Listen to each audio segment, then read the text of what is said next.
1947 সাল পাকিস্তান রাষ্ট্র গঠন হলো। উপমহাদেশের মুসলিমদের আশা ছিল এই রাষ্ট্র ইসলাম এবং মুসলিমদের রক্ষা করবে, ইসলামী শরীয়ত অনুযায়ী শাসিত হবে। কিন্তু বাস্তবতা হচ্ছে আজ প্রায় 75 বছর হয়ে গেলেও ইসলামের নামে প্রতিষ্ঠিত এই রাষ্ট্রে ইসলাম প্রতিষ্ঠিত হয়নি। আর ইসলাম এবং মুসলিমদের হেফাজত তো অনেক দূরের কথা, পাকিস্তানি শাসক গোষ্ঠী এবং সেনাবাহিনী আপন মুসলিম ভাইদের বিরুদ্ধে যুদ্ধ করে চলেছে। আজ পর্যন্ত এই শাসক গোষ্ঠী ও সেনাবাহিনী কাফিরদের বিরুদ্ধে যুদ্ধের বদলে মুসলিমদের বিরুদ্ধে যুদ্ধ করতেই বেশি পছন্দ করে। এই বাহিনী আজও কাফিরদের গোলাম হয়ে ওই মুসলিমদের বিরুদ্ধে যুদ্ধ করে যাচ্ছে যারা ইসলামী শাসন প্রতিষ্ঠা করতে চায়। পশ্চিম পাকিস্তানি শাসক গোষ্ঠী শুরু থেকেই পূর্ব পাকিস্তানিদের শোষণ, নির্যাতন, নিপীড়ন করে আসছিল। এই জুলুম 1971 সালে এসে একটি ভয়ঙ্কর গণহত্যা এবং গণধর্ষণে রূপান্তরিত হয়। 1947-এ পাকিস্তান দাবি করেছিল তারা ভারতের হিন্দুদের কবল থেকে মুসলিমদের উদ্ধার করছে, কিন্তু তারপর তারা নিজেরাই মুসলিমদের হত্যায় মেতে উঠেছিল। একইভাবে ভারত দাবি করে বাংলাদেশকে তারা 71-এ পাকিস্তানের কবল থেকে মুক্ত করেছে, কিন্তু বাস্তবে বাংলাদেশকে তারা ভারতের করদ রাজ্যে পরিণত করেছে। বর্তমানে চেতনার দাবি হিসেবে বাংলাদেশকে নতজানু রাষ্ট্রে পরিণত করা ভারতকে 71-এর যুদ্ধের পরম বন্ধু হিসেবে চিত্রিত করা হয়। কৃতজ্ঞতার ভারে আবরার ফাহাদদের ফেসবুক স্ট্যাটাস হয়ে ওঠে মৃত্যুর পরোয়ানা।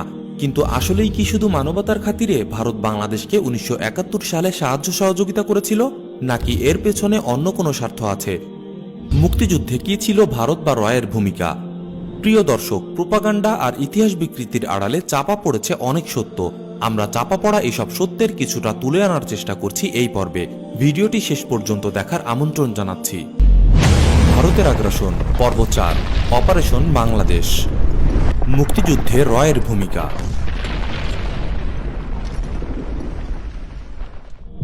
सन 1962 সালে ভারত চীনের লড়াইয়ের মধ্য দিয়েই 71-এর মুক্তিযুদ্ধের প্রেক্ষাপট রচিত হয়ে যায়। যদিও এই সুপ্ত বীজ বের হয়ে আসতে বেশ কিছুটা সময় নেবে। এই যুদ্ধে আমেরিকা পাকিস্তানকে আদেশ করে ভারতের সহযোগী হয়ে চীনের বিপরীতে দাঁড়াতে। জেনারেল আইয়ুব তা অস্বীকার করে বসে এবং সেই সময়েই আমেরিকা পাকিস্তানে তার নীতি ঠিক করে ফেলে, আর তা হচ্ছে আইয়ুবের অপসারণ। এই লক্ষ্যে তারা দুটি মূল কর্মপন্থা গ্রহণ করে, একটি হচ্ছে সামরিক এবং আরেকটি হচ্ছে রাজনৈতিক। সামরিক পন্থাটি ছিল 65-এর ভারত পাকিস্তান যুদ্ধ এবং রাজনৈতিক পন্থাটি ছিল পূর্ব পাকিস্তানকে অস্থির করে তোলা। এই অস্থিরতায় পরবর্তীতে রূপ নেয় 71-এর মুক্তিযুদ্ধে। প্রতিষ্ঠিত হবার পর থেকে রয়ের উদ্দেশ্য ছিল যে কোনো মূল্যে পাকিস্তানকে শায়েস্তা করা, একই সাথে পাকিস্তানের উপর নিজের সামরিক শক্তি প্রমাণ করা, দ্বিজাতি তত্ত্বকে চ্যালেঞ্জ করে যে কোনো মূল্যে পূর্ব পাকিস্তানকে আবার নিজের অনুকূলে নিয়ে আসা। নতুন তৈরি হওয়া রয়ের প্রথম ট্যাকটিক্যাল এবং স্পেশাল অপারেশনের ক্ষেত্র হয়ে ওঠে পূর্ব পাকিস্তান। হাতে নেয় তাদের বিশেষ অ্যাসাইনমেন্ট অপারেশন বাংলাদেশ। এর এজেন্টরা পূর্ব পাকিস্তানের আনাচে কানাচে ছড়িয়ে পড়ে। 1971 সালে এসে পেয়ে যায় পাকিস্তানকে উচিত শিক্ষা দেবার মোক্ষম সুযোগ।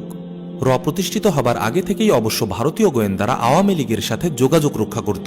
1962-63 সালে আগরতলায় ভারতীয় গোয়েন্দা বাহিনীর শঙ্কর নায়ারের সাথে মুজিবপন্থীদের একটি গোপন বৈঠক হয়। ইতিহাসে এটি আগরতলা ষড়যন্ত্র মামলা নামে পরিচিত।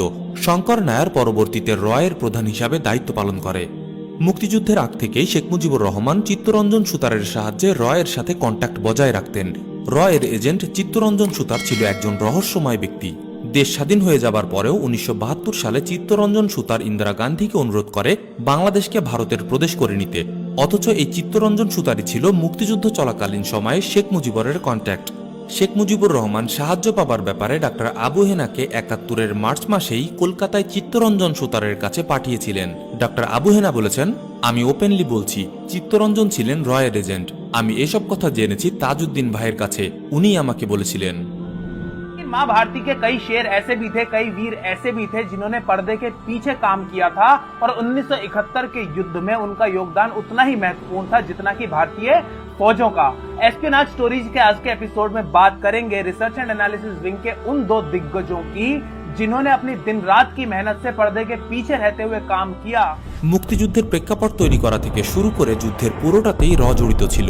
এটি আমাদের কথা নয়, বরং বাংলাদেশ সেনাবাহিনীর কিছু সদস্যের কথা, যারা 1971 সালে যুদ্ধের ফ্রন্ট লাইনে ছিলেন, যারা যুদ্ধের বাস্তবতা এবং মুজিবনগর সরকারের বাস্তবতা দেখেছেন, তারাই এমন কথা বলেছেন।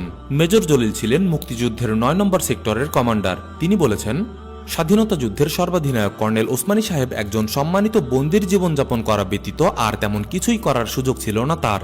সেক্টর পরিদর্শন তো দূরের কথা, তার তরফ থেকে লিখিত নির্দেশও তেমন কিছু পৌঁছাতে পারেনি সেক্টরের কমান্ডারদের কাছে। নভেম্বরে ভারতীয় সেনাবাহিনী মুক্তিযুদ্ধের ট্রেনিং শিবিরগুলোর দায়িত্ব সরাসরি নিয়ে নিতে চায়। একই রকম বক্তব্য এসেছে মুক্তিযোদ্ধা কমান্ডার শরীফুল হক ডালিমের কাছ থেকে। 1971-এর 17 এপ্রিল পাকিস্তান আর্মি থেকে 3 জন বাঙালি অফিসার পালিয়ে ভারতে প্রবেশ করেন। এরা ছিলেন মুক্তিযুদ্ধে যোগ দেবার জন্য পাকিস্তান থেকে পালিয়ে আসা প্রথম সেনা অফিসার। এদের মধ্যে ছিলেন শেখ মুজিবুর রহমানকে হত্যাকারী ক্যাপ্টেন শরীফুল হক ডালিম। ভারতীয় ইন্টেলিজেন্স টিম তাদের জিজ্ঞাসাবাদ শুরু করে। এ সময় তাজউদ্দিন আহমেদ তাদের বলেন ভারতীয় কয়েকটি সংস্থা তাদের মুক্তিযুদ্ধ সম্বন্ধে ধারণা দেবে এবং তাদের বিশেষ দায়িত্ব দেওয়া হবে। এক পর্যায়ে তাদের আচরণে এই 3 বাঙালি অফিসার ভাবতে বাধ্য হন এটি একটি ষড়যন্ত্র এবং বাংলাদেশ সরকার চলছে ভারতের নির্দেশে। ভারত এই মুক্তিযুদ্ধ সম্পর্কে তার নিজস্ব ধারণা গেলাতে চায় এবং বাংলাদেশকে একটি তাবেদার রাষ্ট্র বানাতে চায়। দিল্লি বিমানবন্দরের কাছে একটি ক্যাম্পে তাদের দায়িত্ব বুঝিয়ে দেওয়া হয়। জেনারেল উবান বলেন আওয়ামী লীগের ক্যাডারদের মধ্য থেকে বাছাই করে 1 লাখ তরুণের একটি বিশেষ গরিলা বাহিনী তৈরি করা হবে এবং প্রধানমন্ত্রী তাজউদ্দিন আহমেদ এই বাহিনী নিয়ন্ত্রণ করবেন। এর নাম হবে Bangladesh liberation force BLF। Uban হবেন এর সমন্বয়কারী। বাংলাদেশ সরকারের ইচ্ছা ডালিম, নূর ও মতি এই বাহিনী গড়ে তুলতে উবানকে সাহায্য করবেন। BLF এর নাম পরিবর্তন করে মুজিব বাহিনী রাখা হয়। এই বাহিনী নিয়ে বাংলাদেশ সরকার ও সেনাবাহিনীর সঙ্গে যথেষ্ট টানাপোড়েন তৈরি হয়েছিল। BLF তৈরির মূল দায়িত্ব পালন করেন আওয়ামী লীগের 4 যুবনেতা শেখ ফজলুল হক মনি, সিরাজুল আলম খান, আব্দুর রাজ্জাক ও তোফায়েল আহমেদ। তারা তাজউদ্দিন আহমেদের কর্তৃত্বকে অস্বীকার করেছিলেন। মুজিব বাহিনী সরাসরি ভারতীয় কমান্ডের অধীনে ছিল। মুক্তিযুদ্ধ সময়কালীন ভারত সরকার 3টি কমিটি গঠন করে, যার একটি রাজনৈতিক এবং 2টি সামরিক। মুক্তিবাহিনী যখন পাকিস্তানি বাহিনীর সাথে মরণপণ যুদ্ধে লিপ্ত, এমন সময় অস্থায়ী বাংলাদেশ সরকারের অজ্ঞাতে এর পরিকল্পনা মাফিক মেজর জেনারেল উবান দারাদুরে গড়ে তুলতে থাকেন বিশেষ এক বাহিনী, মুজিব বাহিনী। ক্যাপ্টেন ডালিম জানাচ্ছেন মুজিব বাহিনী সৃষ্টির ব্যাপারে জেনারেল ওসমানী বা তাজউদ্দিন আহমেদ কেউই কিছু জানতেন না। আর্মি থেকে না, মানে পলিটিক্যাল গ্রুপ থেকে যে মুজিব বাহিনী বলে একটা বাহিনী করার কথা চিন্তা ভাবনা চলছে এবং আইডিয়া যেটা আমাদেরকে দেওয়া হলো সেটা হচ্ছে যে আমাদের ভিতর থেকে কিছু সিনিয়র লিডার এবং কিছু জুনিয়র লিডার নেওয়া হবে এবং আমরা লোকজনকে ট্রেনিং দেবো, আমাদের কাছে অস্ত্র পাঠানোর ব্যবস্থা করা হবে। আর সেটা হচ্ছে এবং আমরা আস্তে আস্তে গ্রাম থেকে শহরের দিকে গিয়ে শহর দখল করবো। আর্মিদের প্রতি আমাদের ভালো একটা বিরাগ ছিল, আমরা ডিসাইড করলাম যে আমরা কেউ আর্মিতে জয়েন করবো না, আমরা মুজিব বাহিনীতে জয়েন করবো। তার মধ্যে আমরা ওখানে গিয়ে আমরা গোসল করতে চাই। So we got the permission from them. এবং আগে থেকে ব্যবস্থা করা ছিল ওই ঝর্ণার ওখানে ইন্ডিয়ান আর্মির একটা গ্রুপ এসে আমাদেরকে তুলে নিয়ে যাবে এবং সেটা হচ্ছে ইন্ডিয়ান আর্মির জেনারেল সুজন সিং ওবানের নেতৃত্বাধীন একটা গ্রুপ। এবং সুজন সিং ওবান ছিল ইন্ডিয়ান আর্মির গেরিলা ওয়ারফেয়ারের বেশ একজন দিকপাল। মেজর জেনারেল উবান তার কাজের জন্য মাত্র 2 জনের কাছে জবাবদিহি করত, জেনারেল মানেকশ এবং এর চিফ কাউ এর কাছে। এ বাহিনী একসময় শ্যাম মানেকশর ছেলেরা হিসাবেও পরিচিতি পায়। শুরু হয় এক দ্বৈত টানাপোড়েন। জেনারেল অরোরা মুজিব বাহিনীকে তার কমান্ডে দেওয়ার দাবি জানায়, কিন্তু জেনারেল অরোরাকে জানিয়ে দেওয়া হয় সেনাবাহিনীর বিশেষ দায়িত্ব পালনের জন্য এই বাহিনীকে গঠন করা হয়েছে, কিন্তু কেউ জানে না সেই বিশেষ দায়িত্ব আসলে কি। এভাবে সাহায্যের আড়ালে চলতে থাকে এর বিশেষ মিশন। ভারতীয় সেনাবাহিনীর জন্য তথ্য সরবরাহ করত, যুদ্ধের নীতিমালা ঠিক করে দিত, বিশেষ বাহিনীর যুদ্ধের প্রশিক্ষণ দিত, শরণার্থী ও প্রশিক্ষণ শিবির ব্যবস্থাপনা, বর্ডারের এপার ওপার সবকিছুতেই জড়িত ছিল এমনকি 16 ডিসেম্বরে পাকিস্তানি সেনাবাহিনীর আত্মসমর্পণের চুক্তি পর্যন্ত তৈরি করে দেয় और मैंने सरेंडर डॉक्यूमेंट तैयार करके रखा था, ये सरेंडर डॉक्यूमेंट मैंने बनाया था और मैंने कहा ये 4 कॉपी बनाओ इसकी। 1 कॉपी न्याजी को देना, 1 जनरल जगजीत सिंह साहब को देना और 2 मेरे पास भेज देना। 1 सरकार को दूंगा और 1 मेरे दफ्तर में रहेगा। প্রশ্ন হচ্ছে কোন স্বার্থে বাংলাদেশের মুক্তিযুদ্ধে এতটা ভূমিকা রাখল? 1. পাকিস্তানকে দুর্বল করা। পূর্বে আলোচনা করে আসা পাকিস্তানের ব্যাপারে আমেরিকার নীতি আমাদের স্মরণ থাকার কথা। এটিকে সুবর্ণ সুযোগ মনে করে। 62 সালে চীন ভারত যুদ্ধে আইয়ুব খানের ভূমিকায় পাকিস্তানের ব্যাপারে ভারত নতুন দৃষ্টিভঙ্গি গ্রহণ করে। ভারতের 2 পাশে ছিল শত্রু পাকিস্তান। শত্রুকে চারপাশে রেখে ভারত নিজেদের নিরাপত্তা নিয়ে শঙ্কিত ছিল, তাই পাকিস্তানকে দুর্বল করে দিতে চাইতো ওরা। এই পরিকল্পনাতে সিআইএর মদত থাকলেও সিআইএ কখনোই চায়নি পূর্ব পাকিস্তান আলাদা হয়ে যাক। তাদের সর্বোচ্চ লক্ষ্য ছিল জেনারেল আইয়ুবিকে চাপে ফেলা, কিন্তু এর লক্ষ্য ছিল আরও 1 ধাপ অগ্রগামী, পূর্ব বাংলাকে আলাদা করে ফেলা। মনে রাখতে হবে এই আলাদা করার অর্থ স্বাধীন করা নয়, যা কিছু পরেই আমাদের আলোচনায় আসছে। 2. ভারতের 7টি রাজ্যের নিরাপত্তা নিশ্চিত করা। অরুণাচল, আসাম, মণিপুর, মেঘালয়, মিজোরাম, নাগাল্যান্ড এবং ত্রিপুরা ভারতের এই 7টি রাজ্য 7 স্টার্স নামে পরিচিত। ভারতীয়দের জুলুমের কারণে এই রাজ্যে বেশ কিছু সশস্ত্র বিদ্রোহী দল তৈরি হয়েছে যারা স্বাধীনতার জন্য যুদ্ধ করে। ভারত দাবি করে যে চায়না, মায়ানমার ও পাকিস্তান এই বিদ্রোহী দলগুলোকে অস্ত্র, ট্রেনিং, আশ্রয় দিয়ে সাহায্য করে। ভারতের আরেক দুর্বলতা ছিল চিকেন স্নেক। চিকেন স্নেক হল তেঁতুলিয়া এবং দার্জিলিং সীমান্তের 22 কিলোমিটার সরু করিডর। এই করিডর 7 স্টার্সের সাথে যোগাযোগের একমাত্র পথ। পাকিস্তান এই করিডর দখল করে নিলেই ভারত তার 7টি রাজ্য হারিয়ে ফেলবে। ভারত সবসময় এই ভয় করত, তাই ভারত চেয়েছিল পাকিস্তান ভেঙে দিয়ে তা দখল করে নিতে বা সেখানে হুকুমের গোলাম সরকারকে ক্ষমতায় আনতে। তাহলে পূর্ব পাকিস্তান থেকে বিদ্রোহীরা আর সাহায্য পাবে না, সেই সাথে চিকেন স্নেকও সুরক্ষিত থাকবে। 1971 সালের যুদ্ধে ভারতের সাহায্য করার এটিও একটি কারণ। 3. অখণ্ড ভারত প্রতিষ্ঠা করা। ভারত কখনোই তার অখণ্ড ভারত মাতার স্বপ্নবিলাস পরিত্যাগ করেনি। 1971 সালের অক্টোবরে কথিত বন্ধুরাষ্ট্র ভারত এবং প্রবাসী সরকারের মাঝে 7 দফা চুক্তি স্বাক্ষরিত হয়। প্রবাসী বাংলাদেশ সরকারের পক্ষে এই গোপন গোলামির চুক্তিতে স্বাক্ষর করেন অস্থায়ী রাষ্ট্রপতি সৈয়দ নজরুল ইসলাম। এ চুক্তি এতই গোপন যে ভারত কিংবা বাংলাদেশে কেউই এ ব্যাপারে মুখ খোলেনি। চুক্তিপত্রে স্বাক্ষরদানের পরপরই তিনি মূর্ছা যান। চুক্তির শর্তগুলো ছিল: 1. যারা সক্রিয়ভাবে মুক্তিযুদ্ধে অংশ নিয়েছে শুধু তারাই প্রশাসনিক কর্মকর্তা পদে নিয়োজিত থাকতে পারবে, বাকিদের চাকরিচ্যুত করা হবে এবং সেই শূন্যপদ পূরণ করবে ভারতীয় প্রশাসনিক কর্মকর্তারা। 2. বাংলাদেশ স্বাধীন হবার পর প্রয়োজনীয় সংখ্যক ভারতীয় সৈন্য বাংলাদেশে অবস্থান করবে। 1972 সালের নভেম্বর থেকে আরম্ভ করে প্রতি বছর এই সম্পর্ক পুনর্নিরীক্ষণের জন্য দুদেশের মধ্যে বৈঠক অনুষ্ঠিত হবে। 3. বাংলাদেশের কোনো নিজস্ব সেনাবাহিনী থাকবে না, অর্থাৎ ভারতীয় বাহিনী বাংলাদেশে যা খুশি তাই করতে পারবে, তাদের বাধা দেবার কেউই থাকবে না। 4. অভ্যন্তরীণ আইন শৃঙ্খলা রক্ষার জন্য মুক্তি বাহিনীকে কেন্দ্র করে একটি প্যারামিলিশিয়া বাহিনী গঠন করা হবে। স্বাধীনতার পরে চুক্তির এই শর্ত মেনেই পরবর্তীতে কুখ্যাত রক্ষী বাহিনী সৃষ্টি হয়। উপরে আলোচনা করে আসা মুজিব বাহিনীকেই বিলুপ্ত করে তৈরি করে রক্ষী বাহিনী। 5. সম্ভাব্য ভারত পাকিস্তান যুদ্ধে অধিনায়কত্ব দেবেন ভারতীয় সেনাবাহিনী প্রধান, মুক্তিবাহিনী সর্বাধিনায়ক নন এবং যুদ্ধ চলাকালীন সময়ে মুক্তিবাহিনী ভারতীয় বাহিনীর অধিনায়কত্বে থাকবে। 6. দুদেশের বাণিজ্য হবে খোলা বাজার ভিত্তিক, তবে বাণিজ্যের পরিমাণ হিসাব হবে বছরওয়ারি, অর্থাৎ ভারত ইচ্ছে মতো তাদের জিনিসপত্র বাংলাদেশে এনে বিক্রি করতে পারবে। স্বাধীনতার পরপরই সীমান্ত খুলে দেওয়া হয়েছিল, ভারত বিভিন্ন জিনিসপত্র এনে বাংলাদেশে বিক্রি করত। 7. বিভিন্ন রাষ্ট্রের সঙ্গে বাংলাদেশের সম্পর্কের প্রশ্নে বাংলাদেশ পররাষ্ট্র মন্ত্রণালয় ভারতীয় পররাষ্ট্র মন্ত্রণালয়ের সঙ্গে যোগাযোগ রক্ষা করে চলবে এবং ভারত যতদূর পারে এ ব্যাপারে বাংলাদেশকে সহায়তা দেবে, অর্থাৎ ভারত যা বলবে বাংলাদেশকে ঠিক সেভাবেই আন্তর্জাতিক পরিমণ্ডলে চলতে হবে। গোপন 7 দফা চুক্তির ব্যাপারে বীর মুক্তিযোদ্ধা লেফটেন্যান্ট কর্নেল জিয়াউদ্দিন বলেন, এই মর্যাদা আমরা খুঁজে পেয়েছিলাম 26শে March.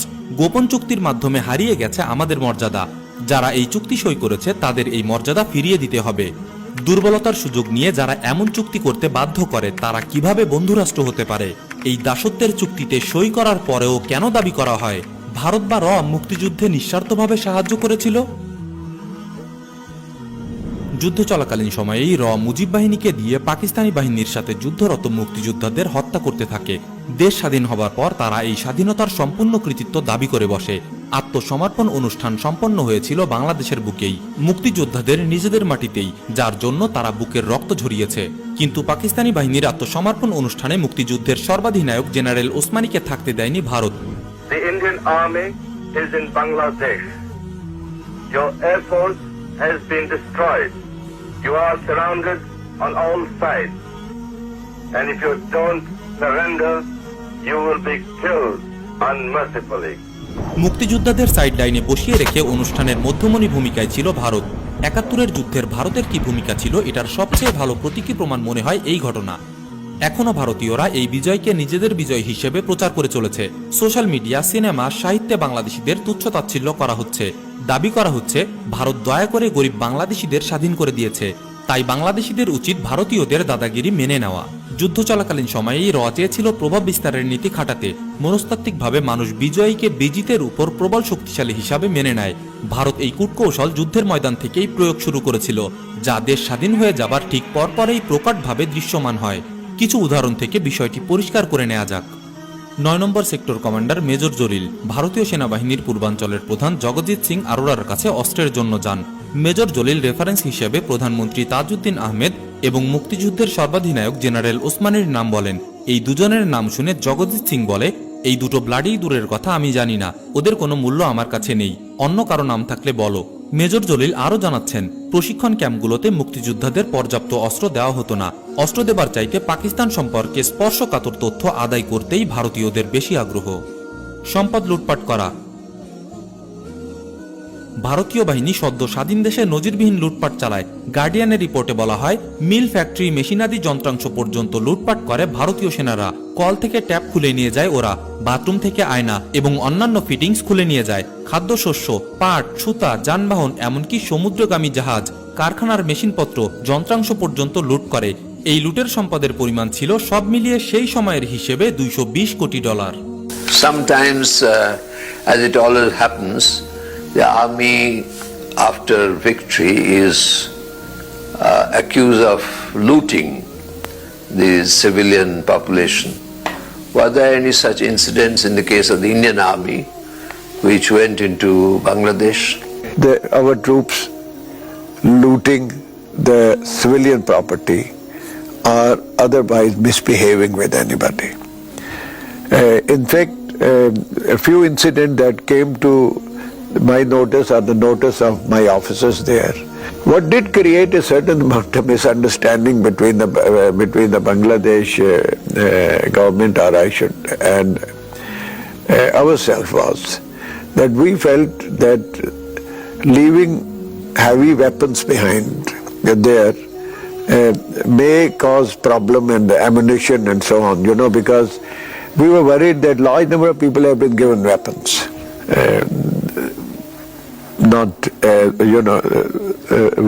We have been intentionally trying to rob them of it, if I may use it. ভারতীয় বাহিনী পাকিস্তানের অন্তত 4টি ডিভিশনের অস্ত্রশস্ত্র, ভারী কামান, গোলা বারুদ, যানবাহন ও অন্যান্য সরঞ্জাম ভারতে নিয়ে যায়। ব্রিগেডিয়ার র্যাঙ্কের অফিসার পর্যন্ত ঢাকা ক্যান্টনমেন্ট থেকে ফ্রিজ, আসবাবপত্র, থালাবাসন ট্রাক ভর্তি করে ভারতে পাচার করে। মেজর জলিল ভারতীয় বাহিনীর এই লুটপাটের বিরোধিতা করেন। পরিণতিতে ভারতীয় বাহিনী তাকে গ্রেফতার করে। বাকিটা শোনা যাক তার কাছ থেকেই। আমার স্বাধীন বাংলায় আমি হলাম প্রথম রাজবন্দী। 31শে ডিসেম্বর সকাল 10টা সাড়ে 10টায় আক্রমণকারী বাহিনীর হাতে আমি বন্দী হয়ে বাংলাদেশের স্বাধীনতার আসল রূপের প্রথম দৃশ্য দেখলাম। যশোর সেনা ছাউনির অফিসার কোয়ার্টারের একটি নির্জন বাড়িতে আমাকে বেলা 11টায় বন্দী করা হয়। মুসলিম অধ্যুষিত বাংলাদেশকে ধর্মহীন করা। 70 সালের নির্বাচনে আওয়ামী লীগ বিপুল ভোটে জয়ী হয়। তাদের নির্বাচনী ইশতেহারে ছিল আওয়ামী লীগ ইসলাম বিরোধী কোনো কিছু করবে না, অথচ সেই আওয়ামী লীগ 72 সালের সংবিধানে ইসলামের বিরুদ্ধে অবস্থান নেয়। জনমতের বিপক্ষে গিয়ে হুট করে ধর্মনিরপেক্ষতা, গণতন্ত্র, সমাজতন্ত্র ও জাতীয়তাবাদ নামে রাষ্ট্রের 4টি মূলনীতি নির্ধারণ করে। এর কারণ কি? এর উত্তর পাওয়া যাচ্ছে ইন্দিরা গান্ধীর কাছে। ইন্দিরা গান্ধী 6 ডিসেম্বর ভারতীয় সংসদে বলে, মাননীয় সদস্যগণ, আপনারা জেনে খুশি হবেন যে বাংলাদেশের নেতৃবর্গ ইতোমধ্যে গণতন্ত্র, সমাজতন্ত্র ও ধর্মনিরপেক্ষতাকে রাষ্ট্রীয় আদর্শ হিসাবে গ্রহণ করেছে এবং এর প্রেক্ষিতেই তাদের স্বীকৃতি দেওয়া হয়েছে। বাংলাদেশিদের মধ্যে ইসলামী মূল্যবোধ থাকুক, এটা কোনোমতেই মেনে নিতে পারেনি ভারত, কারণ এটি ভারতের জুলুম তথা সাম্রাজ্যবাদী আচরণের জন্য হুমকি। তাই বাংলাদেশের জনগণকে নাস্তিক বানানোর জন্য আওয়ামী লীগকে বাধ্য করা হয় সংবিধানের ধর্মনিরপেক্ষতা যোগ করার জন্য। বাংলাদেশের স্বাধীনতার পর ইন্দিরা গান্ধী বলে, 1000 সাল কা বদলা লে লিয়া, অর্থাৎ 1000 বছরের প্রতিশোধ নিয়ে নিলাম। মুক্তিযুদ্ধে র এবং ভারতের নিয়ন্ত্রণের বিষয়টি ইন্দিরা গান্ধীর এই বক্তব্য থেকে প্রমাণিত হয়। ইন্দিরা গান্ধী র এবং ভারতীয় সেনাবাহিনী এটাকে মুসলিমদের বিরুদ্ধে হিন্দুদের জয় হিসাবে দেখেছিল। 1000 সালের প্রতিশোধ বলে ইন্দিরা গান্ধী এখানে মুসলিমদের বিরুদ্ধে হিন্দুদের জয়কে বুঝিয়েছে। প্রিয় দর্শক, 1971 সালে ভারত পরম বন্ধু হিসাবে বাংলাদেশকে সাহায্য করেনি। তাদের উদ্দেশ্য ছিল মুসলিম অধ্যুষিত পূর্ব বাংলা হিন্দু অধ্যুষিত ভারত মাতার অধীনে নিয়ে আসা। স্বাধীনতার পরে যুদ্ধকালীন ভারতের সেনা প্রধান ফিল্ড মার্শাল মানেকশ ভিতরের সব বিদ্বেষ উগরে দিয়ে বলেছিল, বাংলাদেশে যদি ইসলামী প্রজাতন্ত্র ঘোষণা করা হয় তাহলে ভারতের এতে অবাক হবার কিছু নেই। আমাদের সৈনিকগণ যেদিন বাংলাদেশ মুক্ত করে সেদিনই আমি এই সত্য উপলব্ধি করেছি। বাংলাদেশের কখনোই ভারতের প্রতি তেমন ভালোবাসা ছিল না। জানতাম ভারতের প্রতি তাদের ভালোবাসা ক্ষণস্থায়ী। অনুপ্রেরণার জন্য তারা ভারতের দিকে না তাকিয়ে বরং মক্কা ও পাকিস্তানের দিকেই তাকাবে। আমাদের সত্যাশ্রয়ী হওয়া উচিত। এদেশের ধর্মপ্রাণ মুসলিমরা প্রাণাধিক প্রিয় পবিত্র কেবলা মক্কার দিকে তাকাবে, এটুকুও জেনারেল মানেকশর সহ্য হয়নি। রক্তের সম্পর্ক বুঝি এমনই হয়। ভারতের চক্রান্ত সত্ত্বেও 1971 সালে বাংলাদেশের সাধারণ মানুষ পাক শাসক গোষ্ঠী ও সেনাবাহিনীর আগ্রাসনের বিরুদ্ধে যে প্রতিরোধ গড়েছিল তা পুরোটা চক্রান্ত ছিল না। পাকিস্তানি সেনাবাহিনীর আক্রমণ, গণহত্যা, তাণ্ডবের মুখে এই অঞ্চলের সাধারণ মানুষেরা যে প্রতিরোধ গড়ে তুলেছিলেন তা ছিল জুলুমের বিরুদ্ধে মাজলুমের প্রতিরোধ, জান মাল ও সম্পদ বাঁচানোর জন্য প্রতিরোধ। কিন্তু র এবং বাংলাদেশি দালালদের মাধ্যমে এই প্রতিরোধকে হাইজ্যাক করে নেয় ভারত।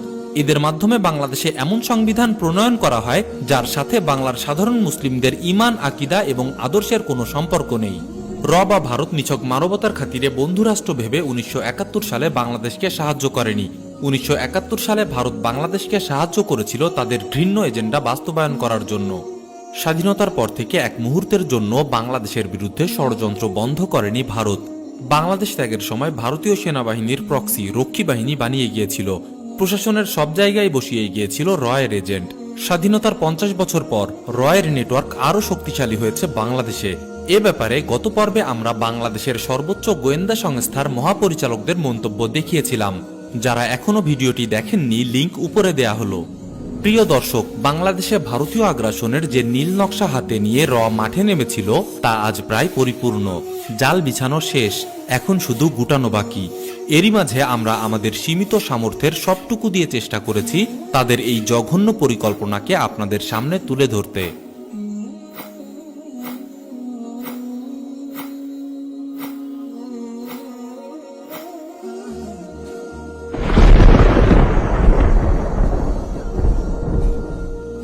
রিয়েলিটি চেক বিডি আপনাদের জন্যই। সত্যের সাথে এই পথ চলা হোক একসাথেই। সাবস্ক্রাইব করে নিন এখনই। আরও নতুন সব চমক নিয়ে খুব শীঘ্রই আসছে নতুন ভিডিও ইনশাআল্লাহ। বেল আইকন প্রেস করে নোটিফিকেশন অন করে নিতে ভুলবেন না।